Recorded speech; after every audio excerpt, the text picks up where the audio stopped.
Esta siguiente historia le sucede a un sepulturero. Sucede hace varios años atrás, muchos años atrás de hecho. En aquella época, la medicina forense no estaba tan actualizada, o al menos, no era tan eficaz como lo es hoy. Sus médicos, más bien por la época, por sus instrumentos, cometían algunos errores, y en base a estos errores, se ocasionaban desgracias. Muchas personas que simplemente estuvieron en coma o se podría decir, tuvieron una parálisis del sistema por completo, debido a ataques, debido incluso a algunas picaduras de animales. Despertaban horas después, si no es que días después, cuando para su mala suerte ya habían sido diagnosticados o ya los habían declarado como fallecidos. Estas personas, que pasó muchas veces, despertaron ya dentro del ataúd, a metros bajo tierra, obviamente. No importa qué tanto golpearan, qué tanto rasguñaran, ni qué tanto gritaran, ya que nadie los podía escuchar. De esto se empezaron a dar cuenta o percatarse cuando, por infinidad de razones, se tenían que sacar las tumbas, ya sea porque el cementerio se iba a mover, ya sea porque iban a enterrar a otra persona ahí. Es que se daban cuenta que estas tumbas, que estos cajones, estaban muy seriamente dañados. Y cuando lo abrían, era más que evidente la desesperación que esa persona sufrió al saber que el oxígeno se acababa y sus minutos estaban contados. Había rasguños, golpes, sangre, e incluso algunos trataban de terminar con su propia vida dentro. Debido a esto, se empezó a implementar algo. Era como un método preventivo para evitar que esto sucediera, o al menos que siguiera sucediendo. Al ver que la medicina forense no estaba lo suficientemente preparada, empezaron a enterrar a las personas con una campana. Esta campana se localizaba encima de la tumba, pero tenía un tubo junto con una cuerda que llegaba hasta el fondo. Profundizaba en todos los metros hasta llegar hasta la caja donde se encontraba el cuerpo.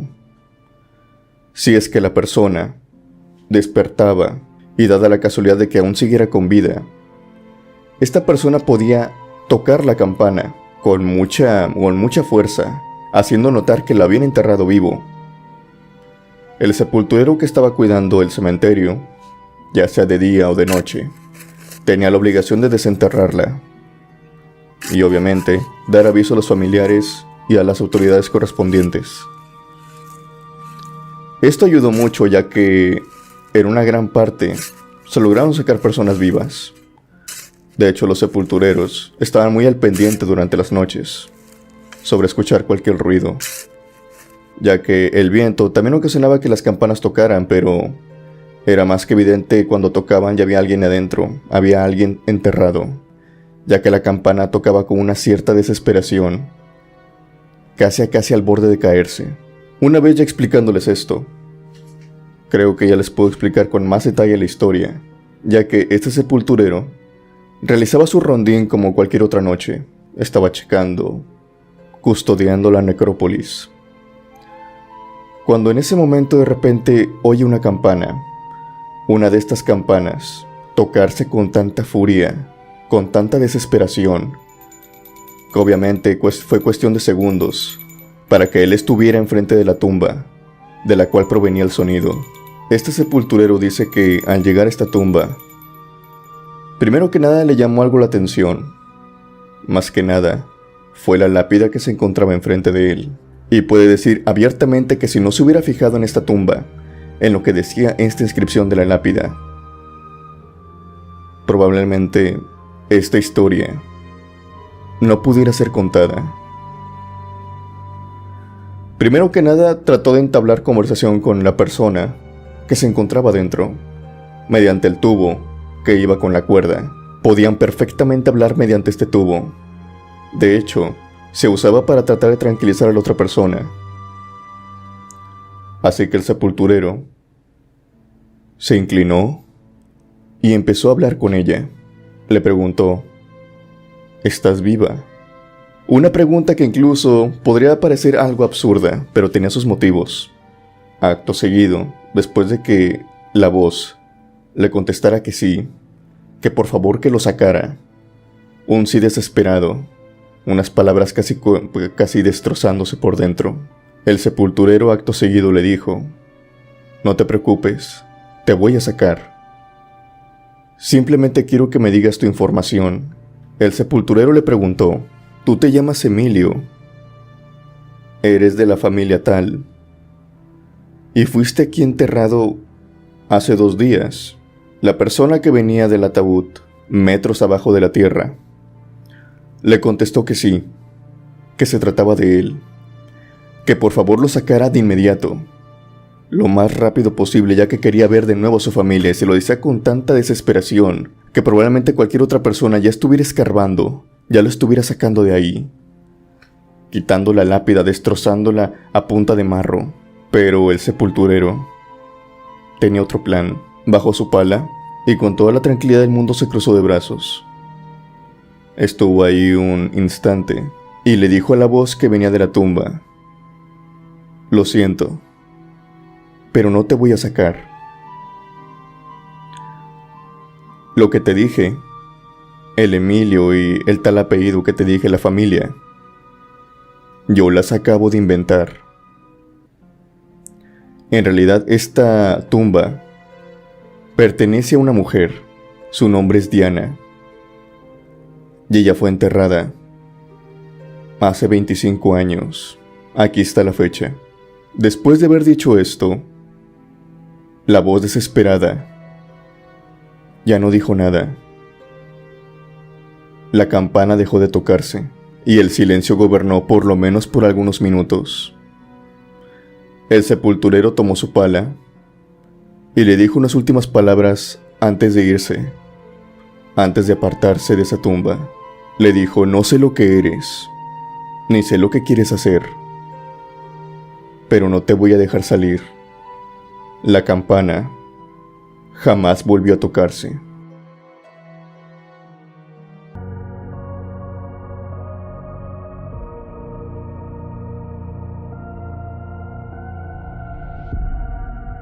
Esta historia sucede durante la época de la Segunda Guerra. Rusia estaba viendo toda la tempestad que se estaba acercando a su territorio. Disputas en Europa. El ejército nazi cada vez se acercaba más a sus tierras.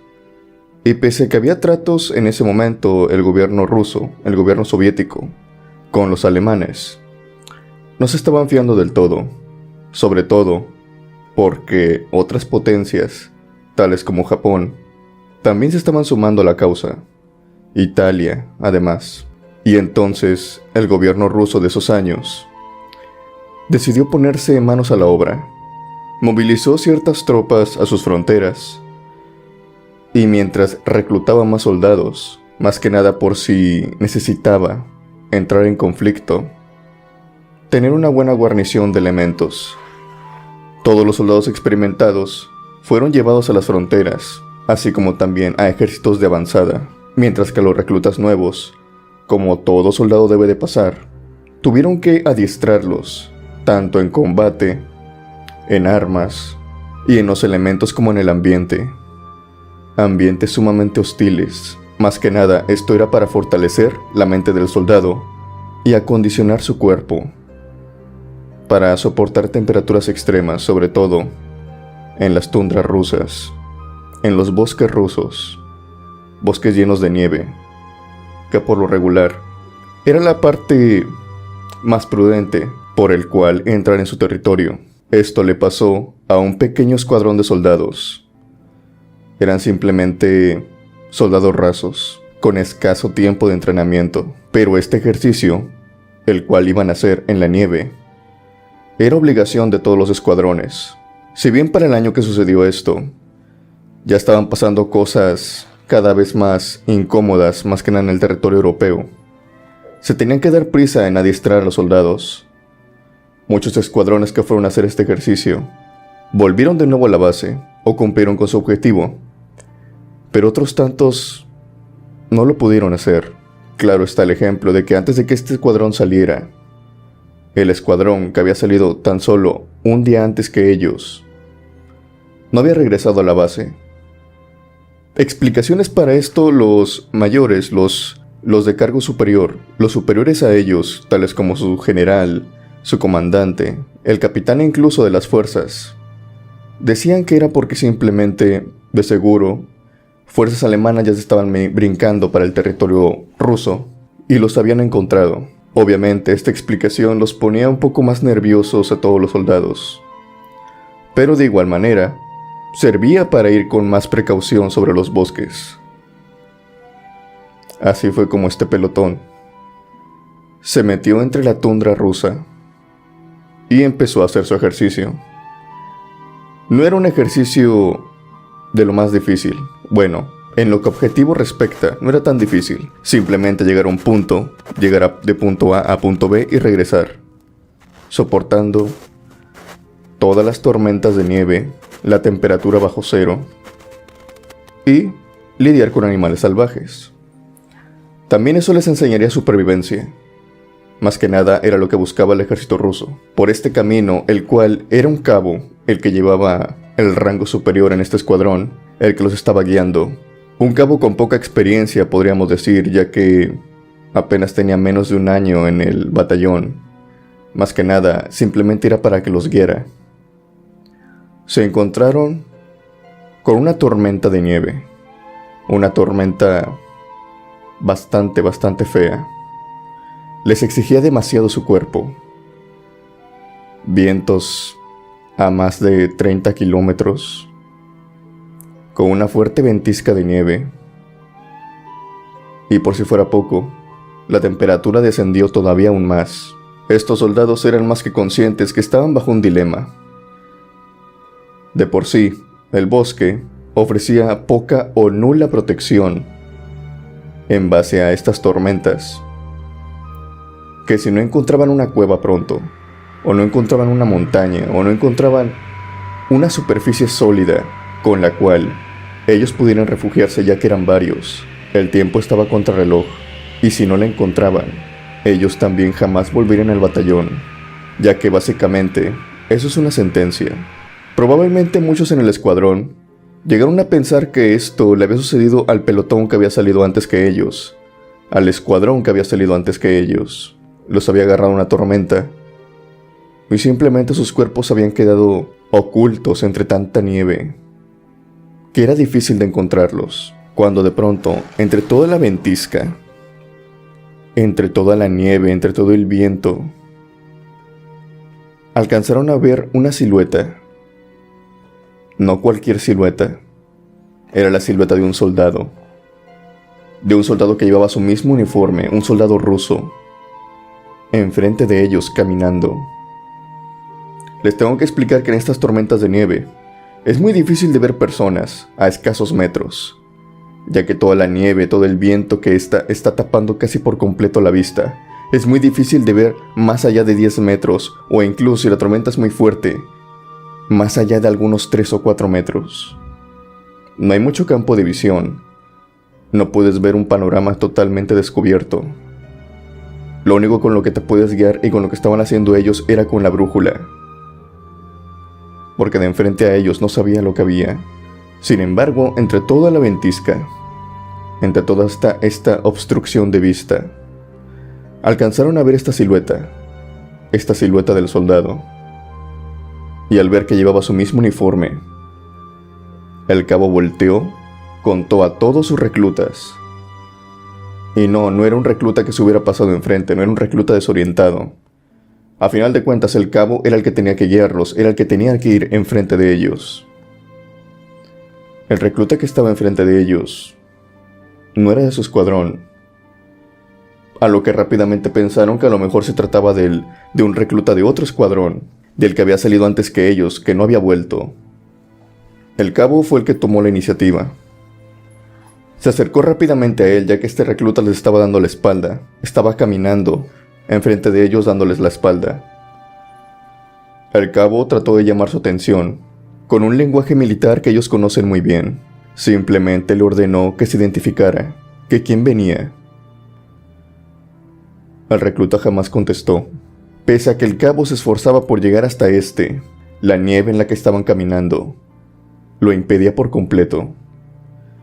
Era de esas ocasiones en que uno camina sobre la nieve y se hunde casi hasta la mitad de la rodilla. Eso era por lo que estaban pasando ellos, por lo que fácilmente es comprensible. No podían correr entre toda esa nieve, sobre todo entre todo ese ambiente hostil. El cabo intentó alcanzar a este soldado y ahora dice que tal vez fue la elección correcta. Él intuía que se estaban desviando. Este soldado se estaba desviando del camino y el cabo lo estaba siguiendo. Pero si bien, aunque era un soldado poco experimentado, este cabo conocía bien el terreno, conocía bien la tundra. Además, quería llegar hasta donde estaba este soldado. Tenía que saber qué le había pasado al otro escuadrón, así que él, haciendo cálculos, si bien se fue desviando, no estaba desorientado del todo. Sabía muy bien cómo regresar al camino y llegar al punto. Así que decidió seguir a este soldado, no perdiendo por completo la orientación. Si bien este soldado estuvo a una distancia escasa de 4 metros, jamás se detuvo. Simplemente desapareció entre la nieve. De un momento para otro, el soldado desapareció. No había explicación alguna. No es como si hubiera adelantado el paso. Simplemente la nieve lo cubrió y ya no lo pudieron ver. Lo que se encontraron entre la nieve fue una parte del uniforme, una parte desgarrada, la cual efectivamente era una parte del pelotón que había salido antes que ellos. Esto despertó más la curiosidad sobre el cabo, tanto así que decidió seguir caminando en dirección recta donde este soldado se había perdido. Él decía, bueno, caminamos otros 10 minutos, no encontramos nada, volvemos. Esta decisión lo llevaría a encontrar al escuadrón, pero no de la manera que él creía. De primera instancia se toparon con una cueva. Era una cueva congelada, una cueva que, al verla, despertó toda la emoción entre todos los integrantes del escuadrón. Por fin habían encontrado una cueva donde refugiarse. Por fin habían encontrado una esperanza de vida. Decidieron adentrarse en esta cueva rápidamente, más que nada para preparar sus provisiones, para preparar todo y pasar ahí un tiempo, al menos hasta que la tormenta pasara. Pero al entrar, notaron algo. Es más, olieron algo. Ese olor tan característico que abunda en el campo de batalla. Sacaron sus rifles y, mirando hacia abajo, notaron que había rastros de sangre, a la par de también un olor en el aire. Ese olor era olor a pólvora y sangre. Obviamente pensaron que en esa cueva había ocurrido algo. Se adentraron cada vez más y cada vez más en esa cueva, a paso lento, pero muy bien dado, apuntando en diferentes direcciones, para que nada los tomara por sorpresa. Y se encontraron con un oso de proporciones enormes. Incluso ese oso llegaba a medir incluso 3 veces más de los osos normales. Era un oso que estaba acostumbrado al frío. Era un oso el cual se había llevado a todo el escuadrón anterior a esa cueva. Y que ahora, en ese mismo momento, se los estaba comiendo. El oso, al ver que habían invadido esta cueva, los soldados soviéticos empezaron a disparar, a quemarropa. Se necesitó de todos los fusiles para poder acabar con él. Era imparable. Obviamente esta bestia, atacando en plena tormenta, era casi imposible de ver, lo cual era entendible, porque ese escuadrón había caído uno a uno en sus garras. Todos los cuerpos del escuadrón se encontraban dentro de la cueva. Incluso el del cabo, que había salido con ellos. Al contarlos, ninguno faltaba. El cabo de esta historia dice que fueron guiados por lo que podría ser un fantasma. Y más allá de que les dio un acceso a la cueva, a esta caverna, para poder sobrevivir la tormenta, también intrínsecamente los guió hasta su verdugo, de alguna manera. para poder vengar todas las bajas que ese oso había cometido. Una historia que se dice es real, del ejército soviético.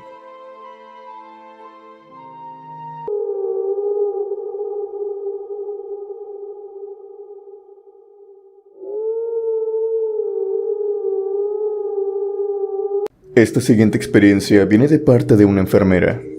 Su nombre es Lisette Pantoja.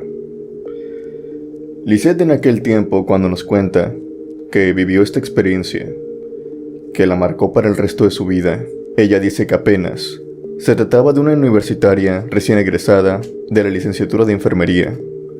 Y como todo universitario, estaba en este lapso, en este transcurso de estar buscando un empleo.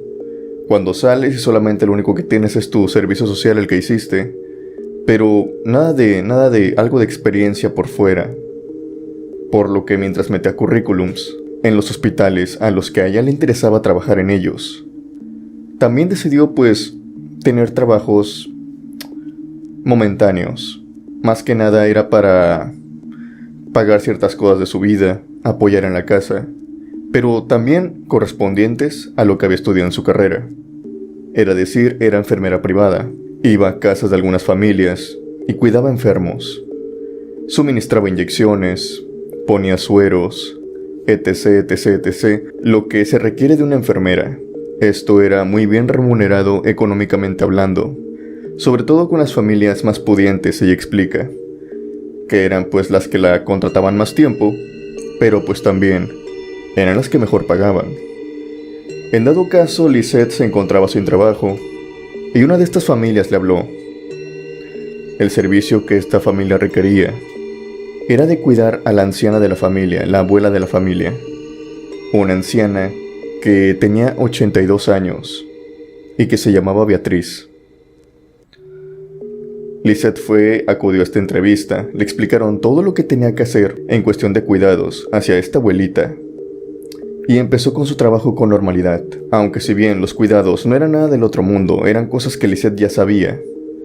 Había una cierta cosa que, más que nada, despertaba algo de curiosidad o, podríamos decir, cierta incomodidad. Y es que la hija de la señora de la casa que la había contratado a ella, que se trataba de la hija de la abuela, le decía que su madre, en determinado tiempo, ya sea de la tarde o de la noche, presentaba ciertos ataques.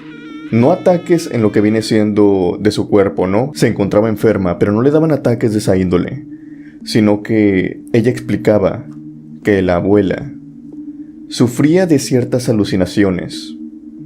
Se empezaba a gritar, empezaba a llamar la atención, y en ese momento tenían que ir y tratar de controlarla. Porque la abuela, si la dejaban ahí, ella se salía del cuarto y comenzaba como que a irse de la casa. Se trataba de una señora de 82 años, y además estaba en un estado precario de salud.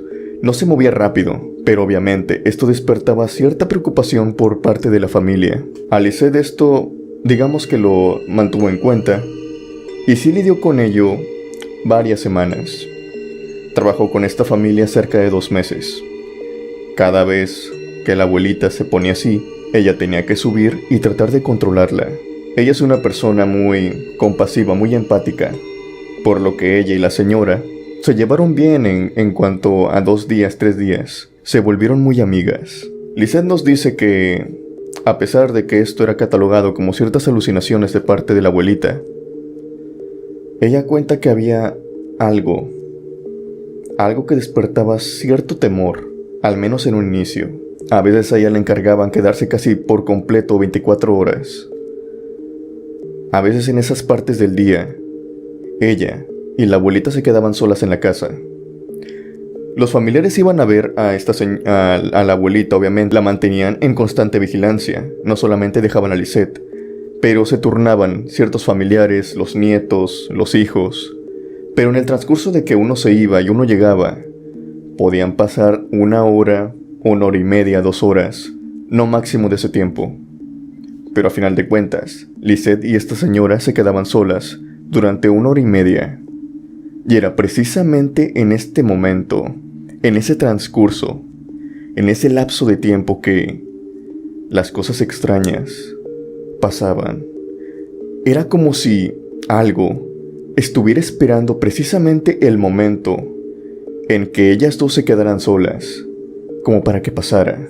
Una de las cosas que era muy recurrente que pasara, y que Lisette notó que simplemente pasaba cuando ella y la abuelita se encontraban solas, era que la puerta que se encontraba de frente a la habitación de la abuelita, la habitación donde se encontraba Beatriz, enfrente de ella había otra. Siempre se mantenía la puerta cerrada, ya que en esa habitación no había nadie. La casa era grande. La casa era de Beatriz y de su marido. Allí habían crecido todos sus hijos, sus nietos.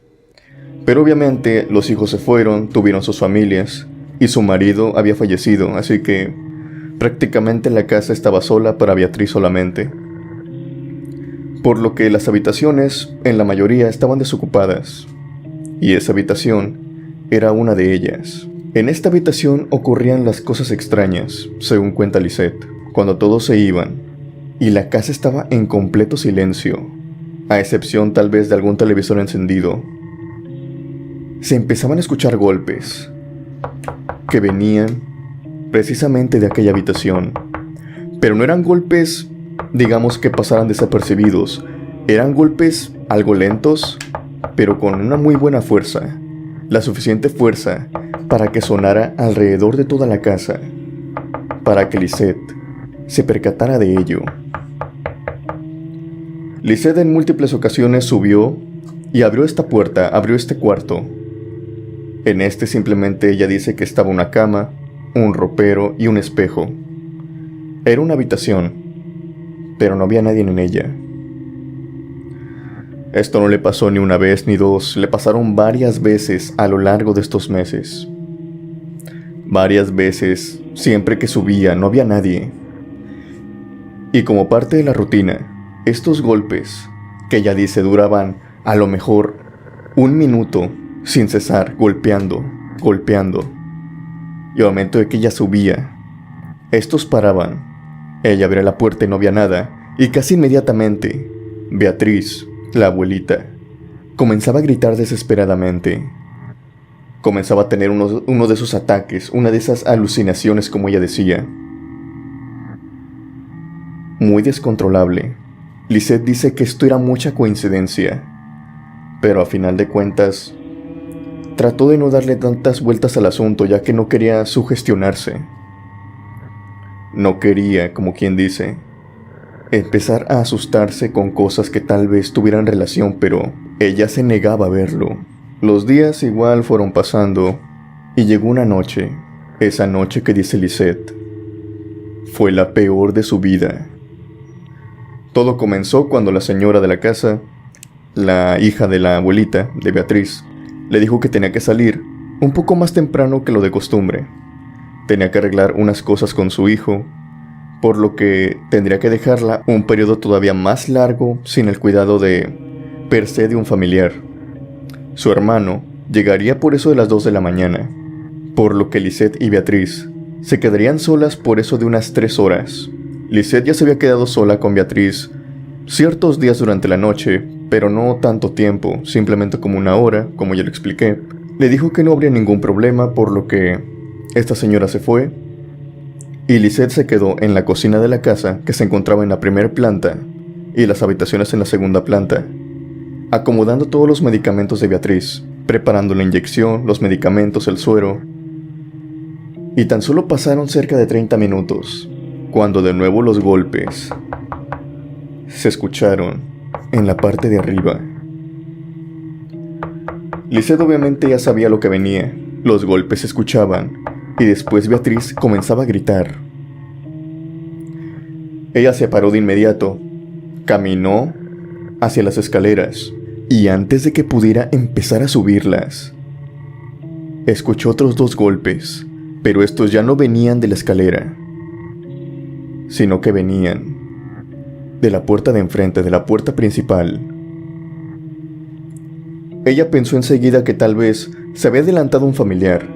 Ellos no tocaban. Le pareció otra cosa muy extraña, ya que los familiares no tocaban. Ellos traían su propia llave Entraban como si nada. Al fin de cuentas, todos tenían llave de la casa, por lo que se le hizo extraño. Lisette fue, abrió la puerta, y al momento de abrirla, lo que se encontró fue a dos niños que venían con una capucha, que les tapaban hasta la nariz. Estos niños iban mirando hacia abajo, jamás alzaron su cabeza para mirarla, simplemente se mantenían con el cabizbajo, como si miraran los pies de Lisette simplemente. Lisette les preguntó que a quién buscaban, si estaban perdidos o estaban buscando a alguien. Uno de estos niños le dijo: vengo por Betty, ya me la tengo que llevar, pero ella no quiere ir conmigo. A Lisette esto le pareció algo sin sentido por completo. Ella asumió en ese preciso momento que Betty se trataba de una niña, más que nada por el nombre, por el diminutivo. Ella dijo: ¿sabes qué? Es que aquí no hay ninguna niña, aquí solamente estoy yo. No hay ninguna niña, ¿estás seguro de que no te equivocaste de casa? Ella le dijo: a lo mejor está buscando una niña y está en una casa equivocada. Pero no, el niño no le contestó. El niño simplemente le atinó a decir otra vez: ¿no la vas a dejar salir? Por favor, es que la necesito.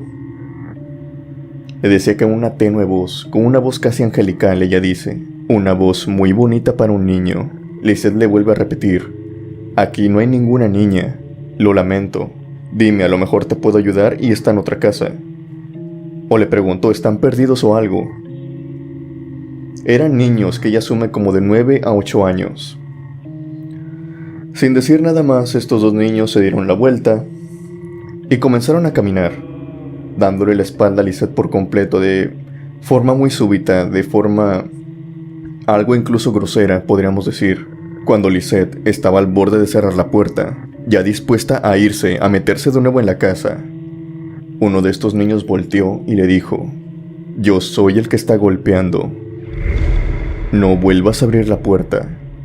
No me gusta que lo hagas. Lisette de nueva cuenta no sabía ni qué pensar. Dice que sintió miedo, pero en ese momento no unió cabos. No tenía sentido para ella lo que le decían esos niños, sino la forma tan amenazante en la que este niño se lo había dicho. Casi como amenazándola de una forma aterradora. Lisette cerró la puerta y decidió subir y estar con Beatriz. Sentía que necesitaba compañía, a pesar de que en ese momento la abuelita Beatriz se encontraba dormida. Empezó a subir las escaleras, recorrió el pasillo y abrió la puerta. Pero tan solo al abrir la puerta, ella dice que empezó a unir cabos, a unir ciertas cosas que le habían dicho, que para ella, hasta ese momento, después de estarlo pensando por algunos 2 minutos en lo que iba a la habitación de Beatriz, tuvieron sentido. Beatriz, el diminutivo de Beatriz, era Betty.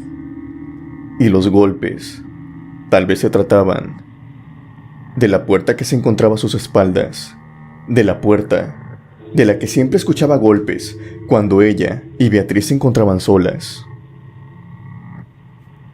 Esto le provocó cierto escalofrío que recorrió todo su cuerpo, calándole incluso hasta los huesos. Lisette optó por tranquilizarse y la manera de hacerlo era ponerse a leer. Ella llevaba un libro, lo abrió y se puso a leer. Una forma de calmarse. Les tengo que decir que esta historia ocurre en el lejano 2003. Por lo que si bien ya había celulares, eran celulares que simplemente servían para llamar y recibir llamadas, aparte de mandar mensajes. No era para nada un smartphone o los celulares de actual generación que, más que nada, tienes muchas cosas que hacer ahí. En ese tiempo no. Lisette optó mejor por abrir su libro y ponerse a leer. Pero sin embargo, a pesar de que la lectura siempre la tranquilizaba, en ese momento no podía. En ese momento nació otra cosa sino más pensar en aquellos 2 niños extraños que habían tocado su puerta, que habían estado ahí. Le provocaba un cierto escalofrío pensar en ellos. Lisette opta por otra cosa: asomarse por la ventana. Ella cree que al ver que los niños ya no se encuentran en la casa, va a estar todavía más tranquila, va a estar todavía más relajada. en este asunto. Para su mala suerte, esta fue una pésima idea, según ella dice. Fue la peor idea que pudo haber tenido aquella noche. Porque los niños se encontraban ahí. Pasando la calle, en otra banqueta, los niños se encontraban ahí. Estaban viendo la casa fijamente. Y no solamente la casa. La mirada de aquellos niños estaba puesta precisamente en la ventana del cuarto de Beatriz. Por lo que Lisette, al alzar la cortina y tratar de verlos, chocaron sus miradas, como si ellos estuvieran esperando a que Lisette se fijara por la ventana. Fue en ese momento que, gracias a la luz de la luna, a la luz de los faros que provocaba una escasa luz en la calle, que se dio cuenta que estos niños tenían los ojos negros por completo, sumidos en penumbra sus ojos por completo. Su piel era pálida, totalmente pálida, rayando casi en lo grisáceo, pero en lo grisáceo pareciendo como un cuerpo que se encontraba sin vida. Estos niños ya no tenían la capucha, se la habían quitado, y por eso mismo podía ver sus rostros, podía ver su piel. No parecían la de un niño, no parecían los de un humano. Esta mirada entre Lisette y los niños duró aproximadamente unos 10 segundos. Lisette inmediatamente cerró la cortina, y ella, como si quisiera calmar la situación, como si quisiera borrar de la mente todo lo que había visto, tuvo la idea de que tal vez si prendiera todas las luces de la casa, se sentiría mejor. En ese momento solamente la luz de la cocina, la sala y la de las escaleras estaba encendida. Ella estaba dispuesta a ir luz por luz, cuarto por cuarto, habitación por habitación, encendiendo todas las luces. Al menos ese era su plan, hasta que, cuando estaba a punto de salir del cuarto de Beatriz, cuando estaba girando la perilla, se dio cuenta, más bien se percató, de que otra vez los golpes comenzaron de frente a ella, en la puerta de la habitación de la cual siempre venían, que estaba de frente a la habitación de Beatriz. Lisette toma la decisión de abrir la puerta. Ella dice que, como otras ocasiones, de seguro si va y abre la puerta de la habitación y ve que no hay nada, que siempre que abría la puerta, siempre que se cercioraba de dónde provenían los golpes, abría la puerta y veía que no había nada, se sentía bien, porque de esa manera al menos constataba que no había nadie aparte de ella y Beatriz en la casa. Pero esa noche, esto no pasó. Lisette abrió la puerta, y lo que se encontró fue que la luz del cuarto, que siempre se encontraba deshabitado, estaba encendida. La puerta estaba cerrada, pero alcanzaba a ver por la rendijilla de la puerta, por el marco de la puerta, que salía la luz. Ella no la había encendido, Beatriz mucho menos. Pero esto no era lo más perturbador que veía del caso, porque, gracias a la luz que había adentro del cuarto, era que alcanzaba a ver dos sombras por las rendijas de dos pies que se movían. Se estaban moviendo de un lado hacia otro, como esperando a que Lisette abriera la puerta, como si de alguna manera la estuvieran retando. Mediante la luz, podía ver que había alguien ahí, y a diferencia de noches anteriores, los toques que había escuchado noche con noche, que siempre cesaban y se callaban cuando ella estaba a punto de llegar al pasillo, aquella noche no cesaron. Aquella noche, Lisette estaba de frente a la puerta y escuchaba cómo esos toques seguían, mientras veía a alguien encerrado en aquella habitación. Esto fue demasiado para ella. Cerró la puerta y se fue inmediatamente con Beatriz, la cual, al terminar los toques, como siempre todas las noches, empezó a gritar y empezó a tener alucinaciones. Lisette ya sabía cómo controlarla, así que lo hizo. Pero aquella noche le preguntó algo a Beatriz, que jamás lo había hecho. Jamás había preguntado sobre esto, bien más que nada porque pensaba, como toda su familia, que Beatriz solamente tenía alucinaciones. Aquella noche le preguntó ¿quién viene por ti? Beatriz, dime quién viene por ti, ¿por qué estás tan asustada? ¿Qué es lo que te pasa? ¿Qué es lo que ves? Beatriz le contestó, pero la respuesta de aquella anciana no controló a Lisette, sino todo lo contrario, le hizo tener más terror aquella noche. Beatriz le dijo que los que se la querían llevar se trataban de dos niños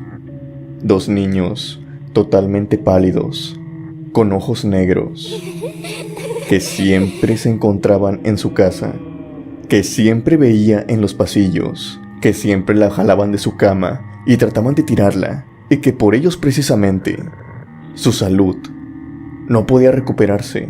Ella decaía cada vez más por la culpa de estos niños. A la par de esto, también le dijo otra cosa, que ella no sabía si estos eran alucinaciones como su familia se lo decía. La abuelita sabía muy bien que catalogaban esto como que algo de demencia por su parte. Pero ella no estaba tan segura, ella a veces entraba en conflicto porque, si bien decía que estos niños los veía cada vez que dormía, cada vez que se encontraba como entre sueño y sueño, también los veía cuando se encontraba despierta. Ella dice que en múltiples ocasiones los vio correr de un lado hacia otro en el pasillo. Mientras estaba despierta, ella no decía nada, porque pensó que estaba alucinando y para más que nada para sentirse más reconfortada, llamaba por un botón a su hija o a la enfermera en turno, para que vinieran a hacerle compañía, para que esas extrañas cosas que veía desaparecieran.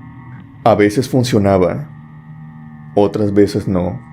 Obviamente Lisette no quiso atormentar más a Beatriz, por lo que no le dijo nada de lo que había visto ella. Aunque después trató de luchar por la causa, aunque los familiares a veces se enojaran o discreparan un poco, encontró la manera de que siempre algún familiar de ellos se encontrara en la casa. Como consecuencia, ellas jamás volvieron a estar solas, y los golpes en aquella habitación, en aquella extraña habitación, por fin cesaron. Pero eso sí, para desgracia de Beatriz, ella seguía viendo a estos niños. Lisette dice que, pese a que intentó convencer a la familia de que la internaran en un hospital o que la llevaran para otra casa, ellos no lo hicieron. Beatriz falleció a los 2 meses de haber sucedido este acontecimiento, y lo hizo mientras dormía. Simplemente una noche se durmió y ya no volvió a despertar. Ella decía que siempre en sus sueños era cuando estos niños la perseguían, y tenía miedo que en uno de estos sueños estos niños la consiguieran atrapar. Tal vez esto mismo fue lo que hicieron aquella vez. Sí la alcanzaron.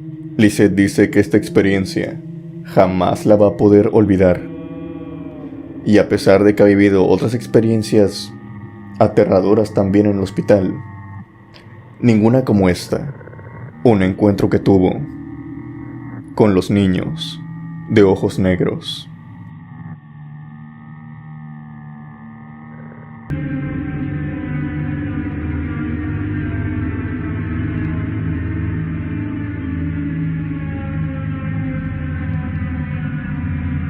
Esta siguiente historia viene de parte de Rogelio Mata.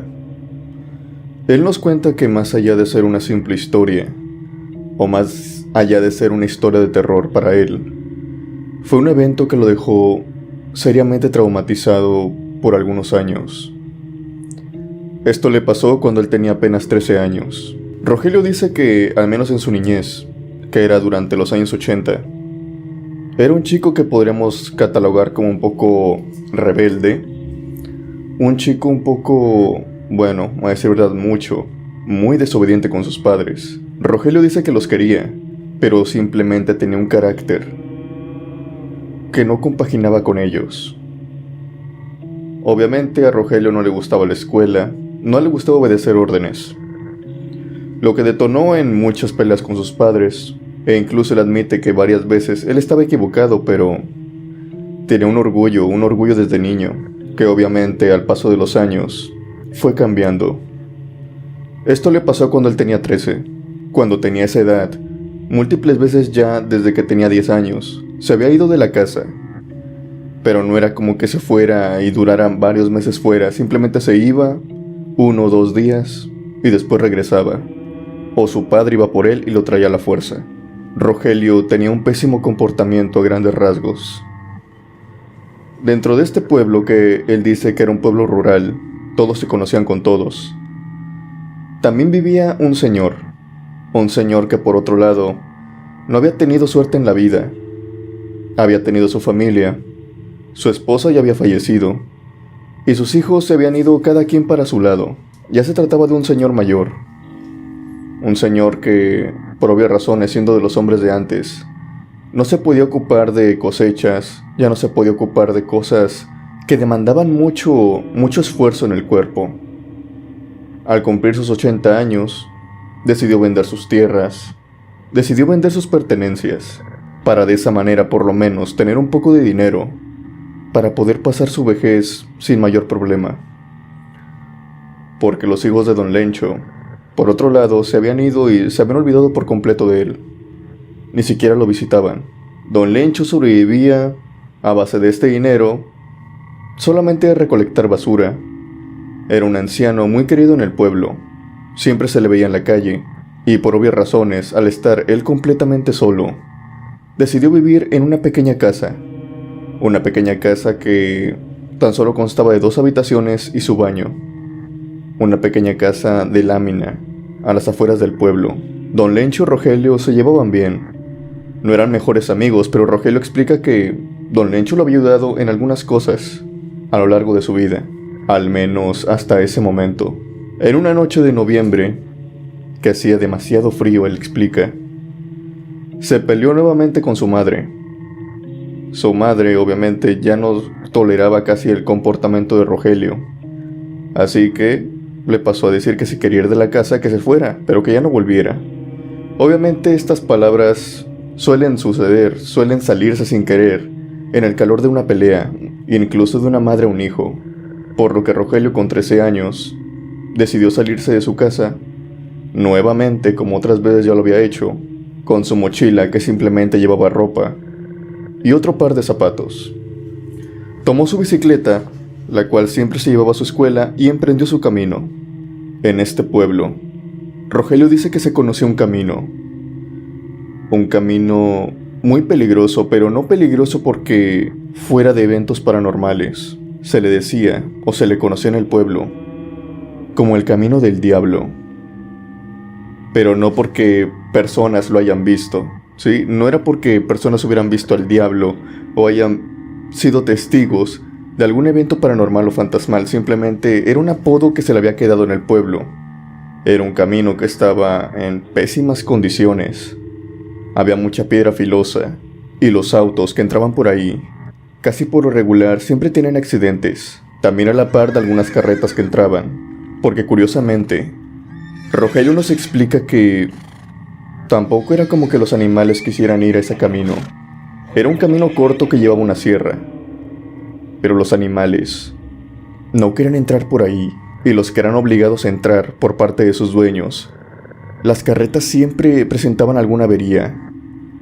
La rueda dejaba de funcionar, se rompían ciertas cosas de la carreta, que casi por lo regular las personas que entraban al camino del diablo lo tenían que hacer a pie, porque si entrabas de otra manera, te ibas a quedar atascado ahí por algunas horas.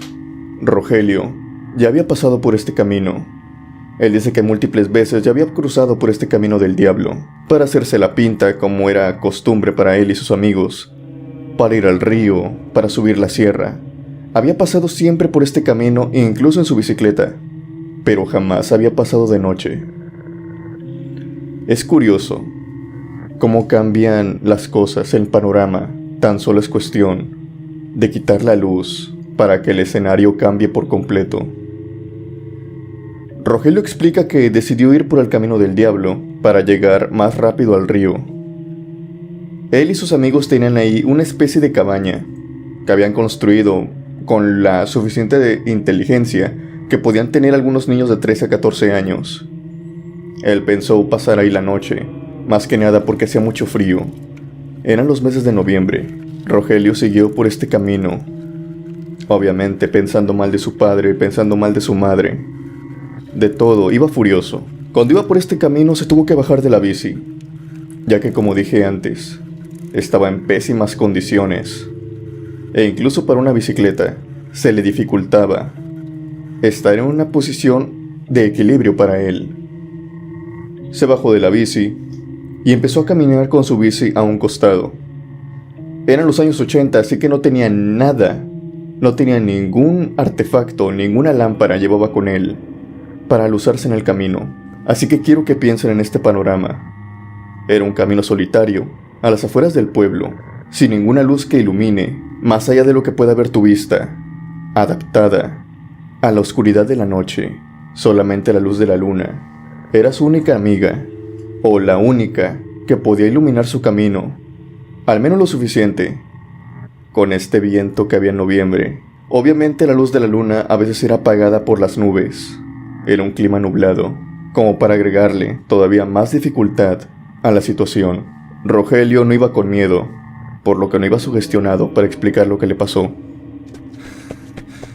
Rogelio dice que vio a Don Lencho corriendo. Primero lo escuchó unas pisadas corriendo que se dirigían hacia su dirección, que venían por el camino del diablo. Obviamente Rogelio se detuvo y esperó a que llegaran. A la distancia pudo reconocer que se trataba de Don Lencho.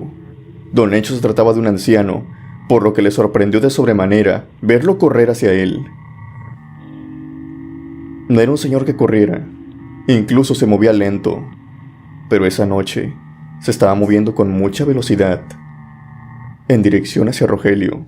Don Lencho llegó hasta donde estaba él, lo tomó de los hombros y le dijo: «Sácame de aquí, ayúdame. El diablo me viene persiguiendo». Le repitió eso muchas veces. Estaba totalmente desesperado, totalmente aterrado. En sus ojos, en su voz se le podía notar cómo se le quebraba del miedo. Rogelio obviamente lo sostuvo: «Mire, Don Lencho, ¿qué le pasa? ¿Qué pasa aquí? Cálmese un poco». Obviamente, por las palabras que le decía Don Lencho, Rogelio lo que hizo primero fue aplacarlo. Lo que primero se le vino a la mente, Rogelio dice, es que a lo mejor estaba tomado, o a lo mejor se metió algo que no se debía de meter. Porque historias del diablo y que te venían correteando no eran creíbles para él, al menos claro, hasta que le puso atención a la cara de Don Lencho. Don Lencho venía con sangre en la cara. Le escurría hasta su mentón y también por atrás de su nuca. Una vez que lo tocó, una vez que pudo ver en la oscuridad cómo venía, fue en ese momento que Rogelio empezó a estar un poco a la defensiva. Tomó a Don Lencho, lo hizo hacia un lado y miró hacia el camino. Prestaba mucha atención de dónde venía Don Lencho corriendo. Lo que él pensó en ese momento, ya después de haber visto que Don Lencho no venía ebrio ni nada parecido, fue que a lo mejor lo habían perseguido unos rufianes, unos adolescentes, de su edad o incluso más grandes, que lo estaban acosando, que lo estaban persiguiendo. Se daba mucho en el pueblo. Adolescentes que no se dedican ni a estudiar, ni a trabajar, simplemente a hacer problemas en la sociedad. Pero sin embargo, a pesar de pasar unos 2 minutos, él dice, observando aquel camino, notó que no venía nadie. Y Don Lencho, con cada tiempo que pasaba con él, se ponía todavía peor, estaba cada vez más alterado. Rogelio le dijo: «Está bien, Don Lencho», lo tranquilizó como él pudo, y lo subió a su bici, irónicamente, en los diablos que él tenía su bici. Don Lencho se subió ahí, lo tomó de los hombros, y Rogelio dio la vuelta para llevar de nuevo a Don Lencho al pueblo, ya que él creía era hacia donde se dirigía. Por el camino, Don Lencho le decía que fuera más rápido y cada vez más rápido. Rogelio no le prestaba atención a eso, pensó que simplemente se encontraba delirando, o alguna otra cosa. En fin, ya era una persona adulta, tal vez tenía alguna enfermedad en la cabeza, no se sabe. Ante todo, Rogelio le mostraba cierta empatía, pero claro, todo eso cambió cuando Rogelio empezó a escuchar pasos que venían atrás de él. No pasos quietos, sino pisadas, como si lo estuvieran correteando, como si vinieran incluso no a una gran distancia, como si lo estuviera casi a 1 metro o 2 metros de él cuando mucho. Pasos en la tierra, en la arena, en la grava del camino del diablo, que sonaban cada vez más fuerte, y cada vez don Lencho se mostraba más desesperado y le decía a Rogelio que acelerara el paso, que el diablo venía tras de ellos. Rogelio empezó a tener miedo. Él confiesa que tuvo bastante miedo, pero le habían enseñado a afrontar sus miedos de una forma, podríamos decir, escéptica o inteligente, si nos ponemos en el lugar de una persona que no cree nada de eso. Rogelio lo que hizo fue detenerse. Obviamente, él escuchaba los pasos, no lo estaba inventando don Lencho. Alguien venía atrás. Por suerte, Rogelio siempre cargaba con un bat en su mochila. Entonces dijo, si viene alguien, lo inmovilizo con eso. Detuvo su bicicleta en bruto, sacó el bat casi de inmediato, y al momento de voltear, no vio nada. No había nadie. Pero claro, esto no ayudó nada en que don Lencho se tranquilizara, porque empezó a incrustarle las uñas en los hombros, aquí, diciéndole, ¿qué estás haciendo? Vamos al pueblo, acelera, que no ves que viene atrás de nosotros. Esto no solamente pasó una vez. Rogelio dice que le pasó 3 veces en el camino, de ese camino del diablo al pueblo. 3 veces se detuvieron, porque Rogelio sentía genuinamente que alguien estaba atrás de ellos. Él llegó a pensar que tal vez los delirios de don Lencho se le estaban contagiando, pero la vida, o podríamos decir, la fuerza o la casualidad, se burló de ellos aquel día porque, como si esta cosa, porque él admite, no sé si nos estaba persiguiendo el diablo, pero, en efecto, había algo que nos perseguía aquella noche. Esperaba el momento justo, ese momento en que casi llegábamos al pueblo, para querer alcanzarlos. Lo hizo. Antes de llegar al pueblo, justamente cuando ya estaban viendo la entrada de este y la salida del camino del diablo, algo con mucha fuerza los embistió. Rogelio dice que sintió el cuerpo de algo embestirlos a mucha fuerza. No era imaginación suya. Los dos terminaron en el suelo. Y don Lencho, como pudo, se paró y consiguió llegar al pueblo corriendo, casi cojeando, totalmente ensangrentado ahora de la rodilla. Rogelio no sabe explicar qué era lo que había pasado. Volteó hacia todos lados. No había nada. ¿Qué era lo que los habían vestido? Lo único que hizo fue tomar otra vez su bicicleta, levantarla y ver a lo lejos que don Lencho ya estaba entrando al pueblo. Rogelio tenía miedo, pero también se encontraba confundido. Volteó de nuevo hacia el camino del diablo y pudo ver en ese camino una especie de bulto. Dice que no sabe si era una persona o algo, pero era un bulto negro que lo estaba observando. Él sabe que lo estaba observando porque vio 2 pequeñas luces, 2 pequeñas bolitas amarillas que parpadearon 3 veces, y después de esto se ocultó entre el monte que rodeaba todo el camino del diablo. No era un animal.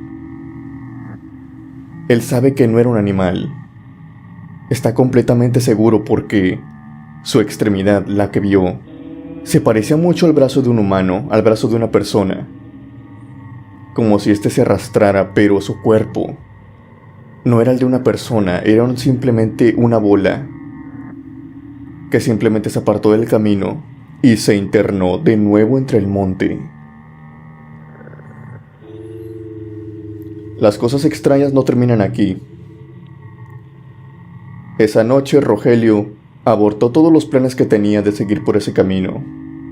Su enojo con sus padres tuvo que pasar a segundo plano. Volvió de nuevo a su casa y muy asustado le contó a sus padres lo que había pasado. De entrada, obviamente, ellos no le creyeron Creyeron que a lo mejor sí había sido asustado por ahí, pero que el diablo lo había perseguido a él y a don Lencho. Era una historia muy fantasiosa. Obviamente todos quedaron boquiabiertos cuando la mañana siguiente se dio el aviso que don Lencho había amanecido en la plaza del pueblo, rodeado de paramédicos, tratando de salvarlo, pero era demasiado tarde. Don Lencho había fallecido tan solo unas horas después de que Rogelio hubiera llegado a su casa. No hay explicación alguna, simplemente le dio un paro cardíaco. Rogelio, después de esto, no pudo volver a transitar por ese camino. Hay algo oscuro que lo habita, y él sostiene hasta el día de hoy, a sus casi igualmente la edad de don Lencho, 79 años, que esta historia es real y verdaderamente le pasó. Cree que ese camino, si es que todavía existe, es habitado por algo que puede hacer daño y que incluso te puede quitar la vida. La leyenda del camino del diablo.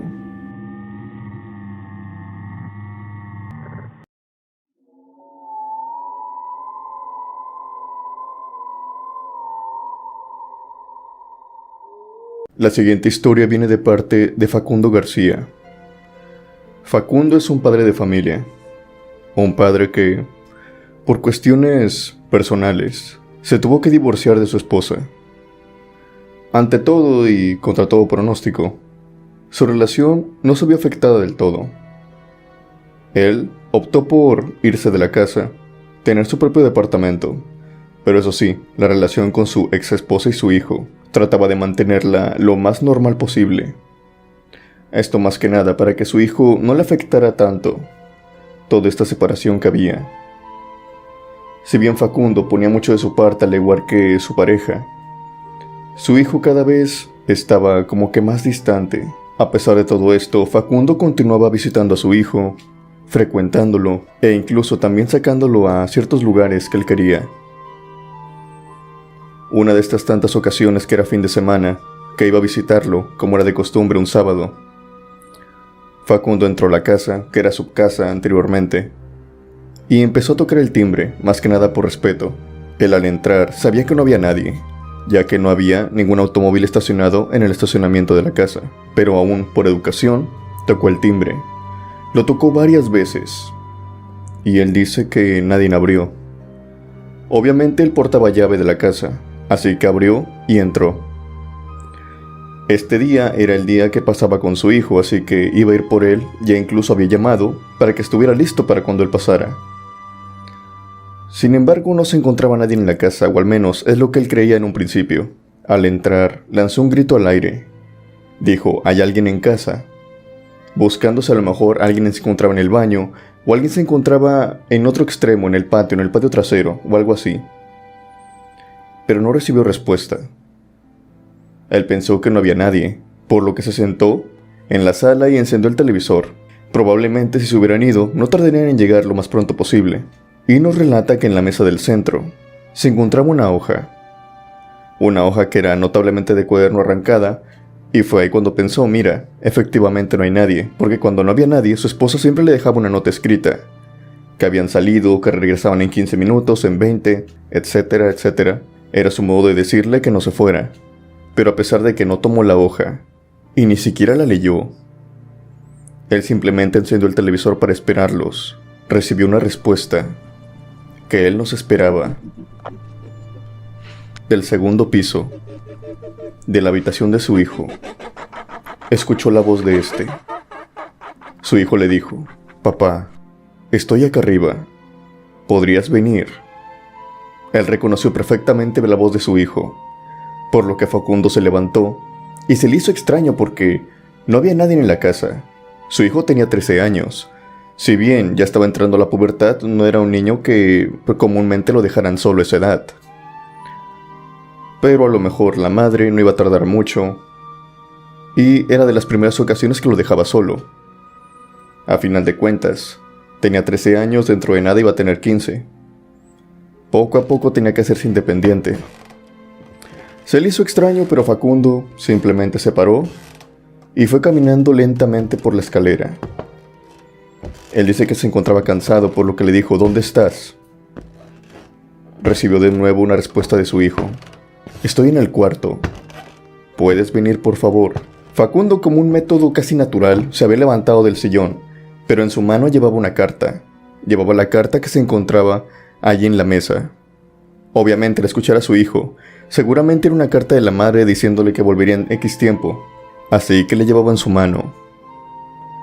Cuando transcurría por el pasillo, otra vez le habló a su hijo, preguntándole que dónde estaba su madre, que qué estaba haciendo, porque lo había dejado solo. Su hijo no respondió, y mientras él desdoblaba la carta para leerla, levantó su mirada y miró hacia el espejo, un espejo grande rectangular que tenían al final del pasillo. Estaban los cuartos, y al final, de frente al pasillo, se encontraba un espejo. Era un espejo grande que lo reflejaba. Y por suerte, y gracias a la posición de este, también reflejaba la puerta de la entrada de su hijo. Al ir caminando, esta visión se iba ampliando, y fue en este momento en que pudo ver que era su hijo, que se trataba de su hijo, pero de una manera extraña. Él estaba parado por detrás de la puerta, como esperándolo, pero su aspecto lo frenó por completo. Facundo dice que vio a su hijo, pero su hijo tenía un aspecto tétrico. Más concretamente, Facundo dice que se trataban de sus ojos. Sus ojos estaban por completo negros, y lo estaba mirando a través del espejo. Posiblemente este niño, que él dice, no se había percatado que él también lo estaba observando, porque el reflejo cambia conforme la posición, pero gracias a esto, Facundo pudo ver que ese niño lo estaba esperando, y que por su aspecto, por su cara, por sus ojos, no se trataba de su hijo. Tenía un aspecto tétrico, un aspecto mórbido, y a pesar de que solamente lo vio por segundos, y se detuvo, y como si este extraño niño se hubiera dado cuenta, se había perdido en el reflejo, simplemente había como desaparecido, en un parpadeo de un momento a otro. Facundo se detuvo en seco en el pasillo, y algo crédulo por la situación en ese momento, dio 2 pasos hacia atrás, y empezó a desdoblar la carta. En la carta decía, con la letra de su esposa, que ella y su hijo habían salido y que llegarían aproximadamente a las 4. Eran 10 para las 4 en ese momento. Facundo estaba en stop por completo, parado en medio del pasillo, cuando escucha la reja de la puerta sonar y un vehículo entrar. Era el de su esposa, y aún así, sin querer llegar a la habitación de su hijo, ya que él pensaba en ese momento, o a lo mejor es un suéter o una figura que él tiene, tomé la forma de algo que no era. A veces se puede hacer eso, tener una mala interpretación de nuestra mente. A veces la mente nos juega bromas o malas pasadas. Facundo quería pensar eso, y rogaba mucho a que su esposa viniera sola en el coche, que su hijo genuinamente se encontrara en el cuarto, porque los gritos, la voz de su hijo, esa no la había imaginado. Esa sí la había escuchado, y provenía de aquel cuarto. Pero su terror aumentó cuando vio que el primero en entrar a la casa se trataba de su hijo. Y después entró su esposa. Facundo no quiso decir nada de lo que había vivido. Simplemente lo tomó como una experiencia paranormal. Él sí cree en fantasmas, así que simplemente decidió callárselo y continuar con su día. No quería asustar a su esposa y a su hijo, que eran los que vivían en esa casa. ¿Para qué necesitaban algo más así? Debido a toda la circunstancia, toda esta vida cambiante que tenían, no necesitaban vivir con algo así. Facundo decide no prestarle atención a esto. Decide continuar con su vida normal. Pero tan solo pasaron unas breves semanas cuando su ex esposa lo llama, le dice que tienen que hablar, que es urgente. Son horas de la noche. Facundo viene de su trabajo, le dice si puede pasar a la casa un poco, ya que necesita hablar con él sobre un tema delicado. Facundo llega, nota que su hijo y su exesposa están sentados en la sala, y empiezan a hablar, a tener la conversación. ¿Qué es tan urgente? ¿Acaso pasó algo?, pregunta Facundo tan pronto llega. Pero su exesposa le dice que no es nada, digamos, nada urgente en la parte física, o parte de la escuela, nada. Sino es que le dice que tal vez lo recomendable es llevar a su hijo a un psicólogo o también a que conviva con más niños. Facundo se desconcierta un poco, dice, ¿pero por qué me pides que haga eso? ¿Que acaso tiene una actitud fea? ¿Es antisocial? Su exesposa le dice que no, pero que pasa mucho tiempo en su cuarto al llegar de la escuela y que empieza a hablar mucho, solamente él.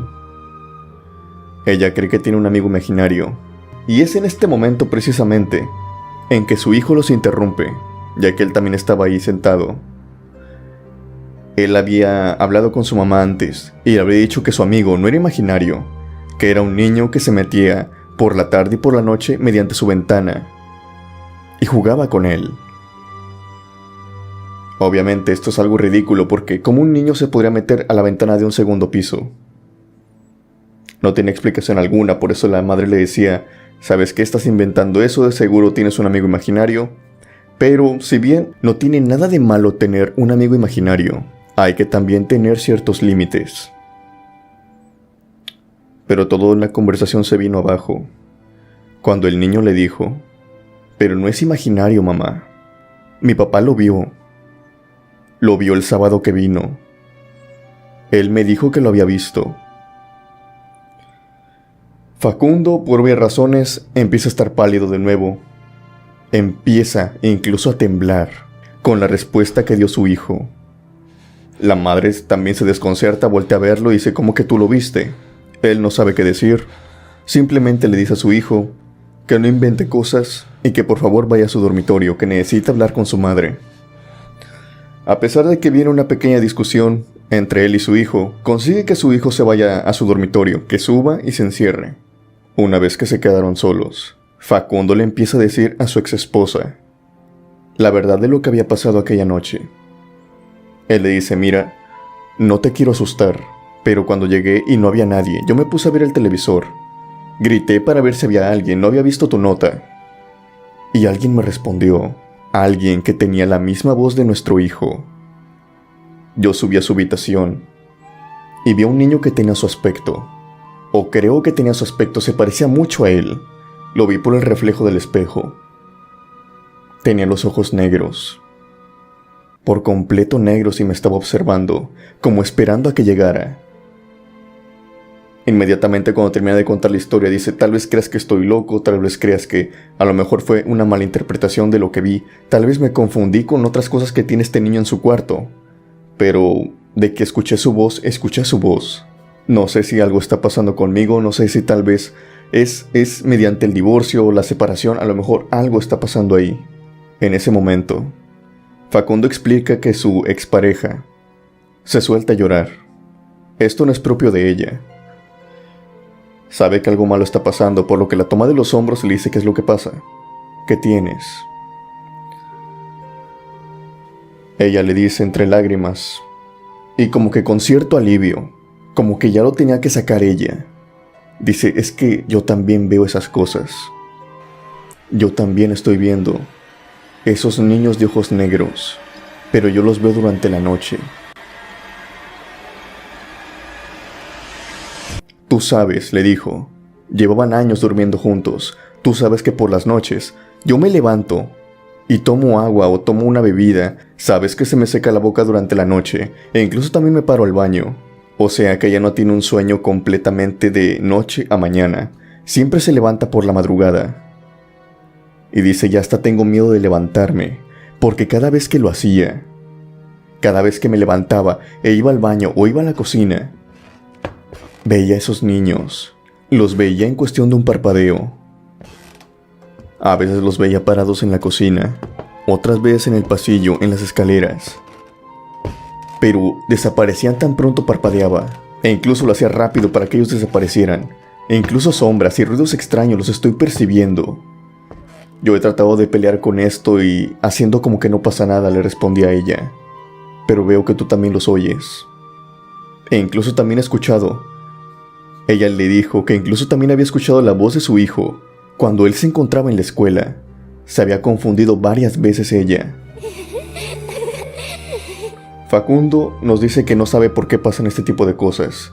En su casa concretamente, él llegó y construyó esa casa en ese solar que había comprado. En ese terreno que había comprado. Jamás habían pasado cosas extrañas. Hasta el momento de esta separación.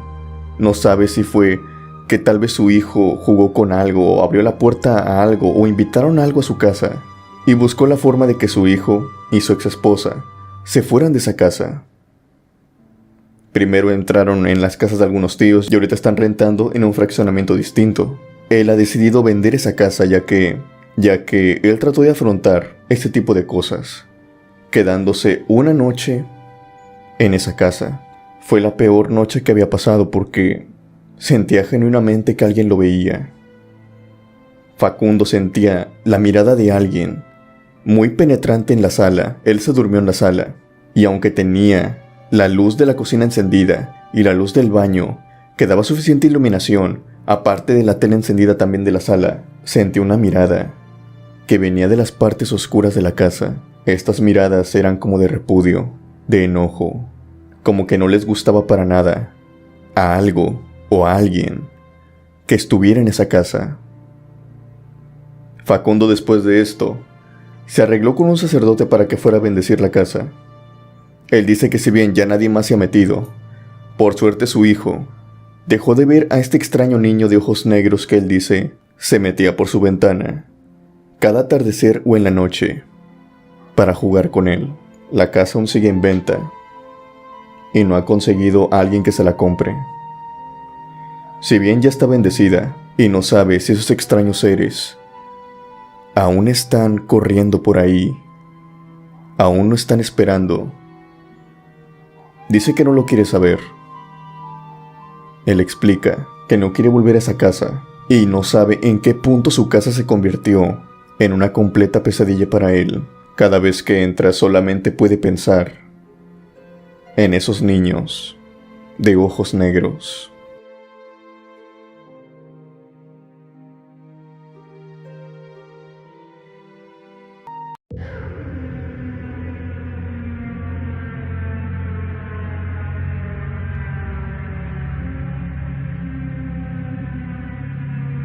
El siguiente relato, que sucedió en 1942, época de la Segunda Guerra, igualmente le sucedió a los soviéticos. Durante estos años, más bien durante esta temporada, Rusia comenzó un pequeño conflicto, o un conflicto breve, con Finlandia, un país vecino. Rusia necesitaba apoderarse de cierto territorio para poder así entrar a países europeos, abarcar más terreno, para que más que nada las fuerzas del eje no pudieran llegar hasta su territorio sin que hubiera resistencia. Este pequeño conflicto que tuvo con Finlandia duró poco tiempo. Se le conoció como la Guerra del Invierno, en donde Rusia tomó algunas ciudades, algunas colonias finlandesas, pero entre toda esta disputa surgió una historia de terror, una historia aterradora que fue para ambos bandos y que incluso tiene registro. Lo puedes buscar si quieres. Esto sucedió en verdad y hay fotografías que lo prueban. Sucede que en esta Guerra del Invierno, Rusia tenía que avanzar por la enorme tundra finlandesa, los bosques finlandeses, que aún eran más extremos que los rusos. ¿Recuerdan que les dije que las tropas rusas, en el relato anterior, estaban entrenando a sus soldados en temperaturas extremas? Bueno, lo requerían para esto. No es por otra cosa, sino es que el otro relato, el primero, se toma como algo que pasó en verdad, pero solamente a voces. Por lo contrario de este, que sí tiene pruebas. Rusia movilizaba todas sus tropas por caminos céntricos, podríamos decirlo. Y pese a que la oposición finlandesa no era tan fuerte, empezaron una campaña de ataques sincronizados, en su mayoría de francotiradores. Esto, aunado al hecho de que el clima finlandés cada vez se tornaba más hostil, le provocó a Rusia ciertas bajas que, si bien no eran muchas, la verdad es que llamaban mucho la atención, ya que no se podían dar el lujo de permitir tantas bajas sin siquiera haber entrado en conflicto con otros países. Se suponía que Finlandia iba a ser algo sencillo, pero para su suerte no lo era. Un coronel ruso, coronel soviético, decidió tomar una de estas ciudades finlandesas. De principio, declinó por completo la idea de los otros coroneles, que era avanzar por carreteras, por entradas principales. Entrar a esta ciudad de esa manera básicamente los pondría en una galería de tiro. Era por completo algo ni siquiera pensable. Es decir, ¿cómo me pides que entre por la entrada principal simplemente para sufrir más bajas?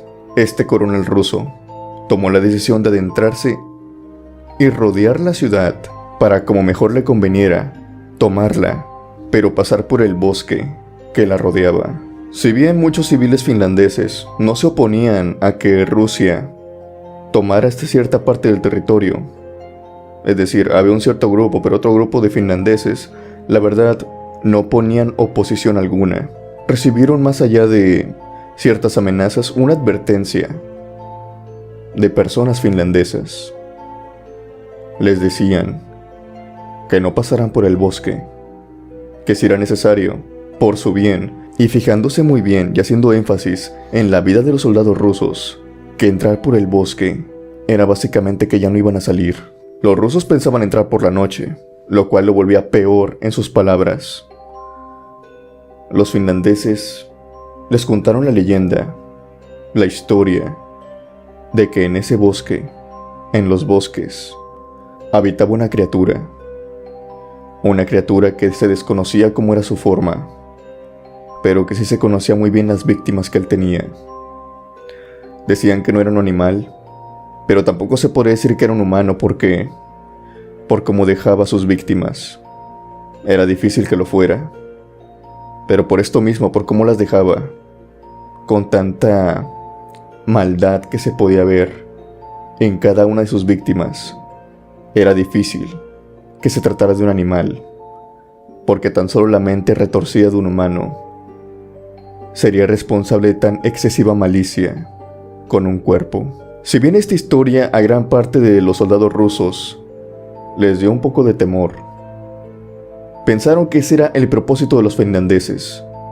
Si bien no podían tomar una arma y hacerles frente, ellos pensaron que pues su estrategia era más psicológica. Querían derrumbarlos psicológicamente, metiéndoles miedo de entrar al bosque. Porque esto no solamente se lo dijo una persona, se los dijo casi pobladores. Casi un pueblo entero les decía que no se metieran al bosque. Obviamente los rusos tomaron esto como una jugada algo baja de Finlandia, de los pobladores. El coronel, no haciendo caso de esto, y obviamente dándole un poco de ánimos a sus soldados, decidieron llevar a cabo la operación y se adentraron en el bosque. Iban muchos soldados, quiero decir, eran para tomar una ciudad, así que pocos no eran para nada. Tal vez por esa misma confianza. Sobre todo, si la leyenda fuera cierta, a lo mejor era un lobo, un oso. ¿Qué oportunidad tiene un oso con un hombre armado? Y si son varios.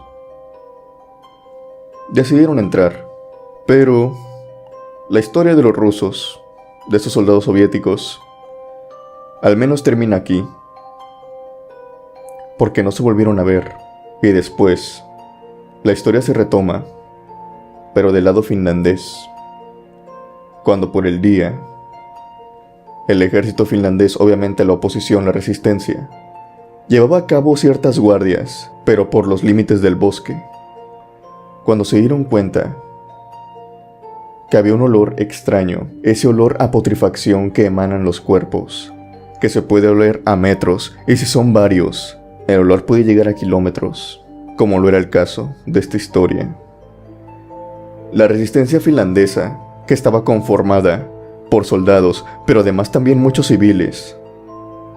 Porque obviamente Finlandia no tenía los recursos para tener una armada del tamaño de Rusia. Necesitaba civiles que se inscribieran y formaran, por así decirlo, una milicia. Acompañó a estos soldados finlandeses a recorrer lo profundo del bosque por la mañana, que era solamente el tiempo, las horas, que ellos se animaban a entrar al bosque. No tuvieron que recorrer mucho. Encontraron a todo el ejército ruso, pero la forma en la que los encontraron fue lo que más llamó la atención. Y el horror en sus caras era inevitable de ver. Todos los soldados sin excepción habían caído, pero de maneras horrorosas.